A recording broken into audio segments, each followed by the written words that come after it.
but there's higher and lower degrees of probability based in the attempt to finally uncover meaning within context-specific events or relationships, right? So in terms of, so again, it's not about sort of book smarts. I mean, you do need to be book smarts, but the idea of attempting to contextualize this information, the actual act of contextualization, the actual attempt to put this into place, it being the information that's gathered, requires a very, very rigorous commitment to, and this is just me, I'm biased, other people might not agree with me on this, but it's my lecture series, so I get to do what I want.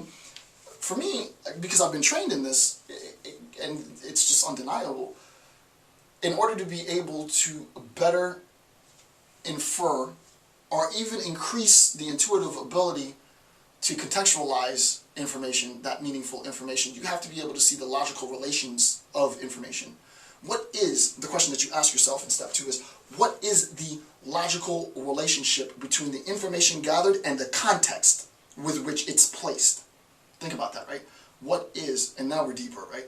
But what is the logical relationship between this information gathered and the context-specific scenario, or the context-specific relationship that I'm now assessing? You can't really do that. Number 3, you can't really do that contextualization without logical relationships, right? Clearly defined logical relationships, right? Clearly defined logical relationships. And now, I put clearly in scare quotes because sometimes the clarity isn't quite there. Sometimes that clarity is filled in with tremendous amounts of intuition and just, you know, man hours on the job, woman hours on the job. But you want to have clearly, and I put that in quotes, defined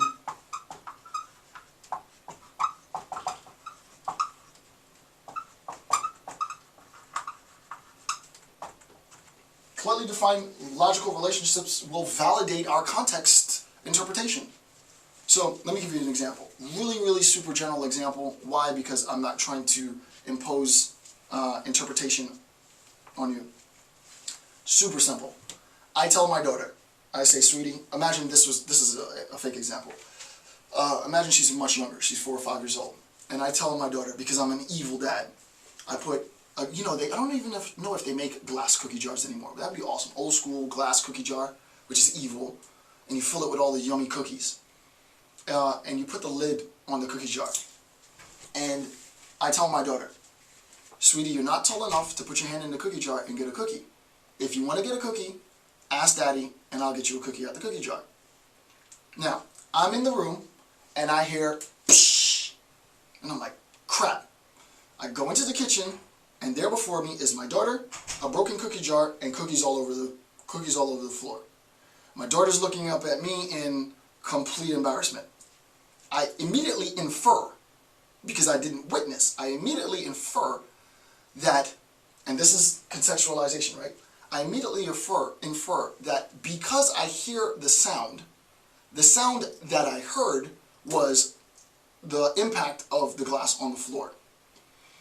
That inference is never going to be verified in practice. I will never have seen, nor could I ever recreate a scenario in which I saw the glass break on the floor. But I have to assume, and my assumption is valid because of the logical relationship between the sound that I heard and the broken glass on the floor. I can then take that relationship, this logical relationship, and assume that the glass didn't fall on the floor by itself. So the idea is, I heard a sound,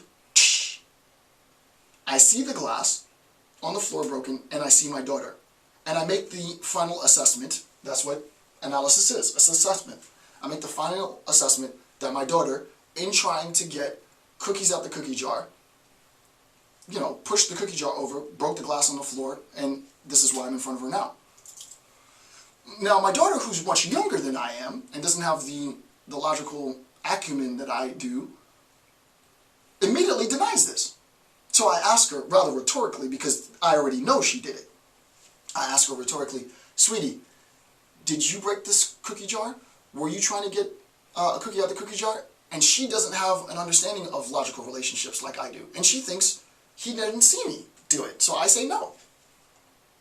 Now, you see that you're at a dilemma, right? Because I can't prove that she did it, but every logical relationship, given what I experienced, meaning my experience of the sound of the glass breaking, coupled with the fact that she's in the presence of the cookies with the broken cookie jar, all lead me to formulate the final context-specific conclusion that she in fact did it. Right? That's what this is about. I mean, that's the most bootleg ghetto example ever. But, you know, for me to give you any historical example is just, it doesn't matter. The idea is we need to recognize that in terms of assessment, assessment is the attempt to find the significance of the available information. But the significance of any available information is only meaningful with respect to the context specificity with which this phenomena occurs, right? How did this information, how was this information collected? Where was it collected from? Who said this? Oh, he said that? Who is he related to? Who does he know? Why would he say something like that? Why would this be in this location? Why did that person do that? Right? So you have to contextualize all of the information, and insofar as the information is then contextualized, it is given meaning by the logical relationship that is necessitated because of the context, right? And that's basically it. Now, intuition has a lot to do with this, but more importantly than intuition is the logical relationships. And I would say, you know, any good analyst would really need to be expertly trained in just straight up logic. Why? Because you want to be able, the more logical tools you have, the more rules of inference that you have, since these rules of inference govern everything in the world for the most part.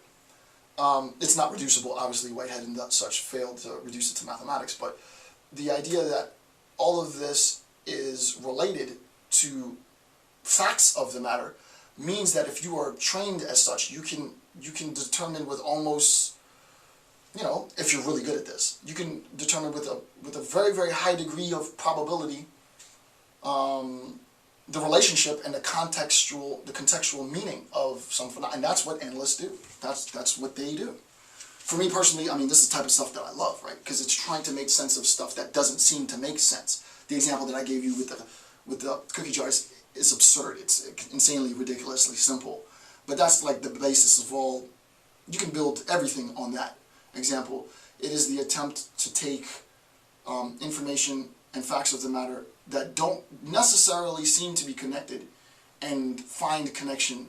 And the better an individual is able to make connections that aren't apparent, meaning the more latent the possibility, or the more unlikely the possibility that anyone would ever make a connection, those individuals who do make meaningful connections, those individuals, as the author said, the higher the smartest people, and give them the opportunity to pour over as much information as possible, right? That's stage 4. Okay, next is stage 5, which is dissemination of information.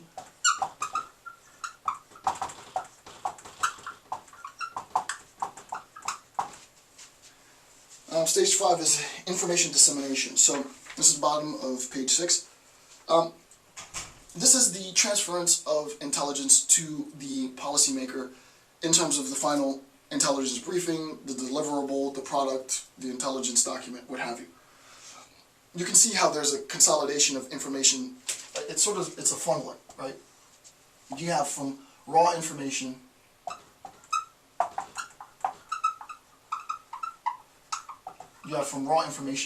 we went through a planning and direction phase. We went through a collection phase in which the information was gathered. We went through a processing, a sorting of the information. We went through analysis of the information. After the analysis of the information, now, the seal of approval that the information is solid, that as to the best of their ability, it is delivered in the briefing, in the final deliverable to policymakers. And I would imagine it's written in such a way that it is intelligible, right? The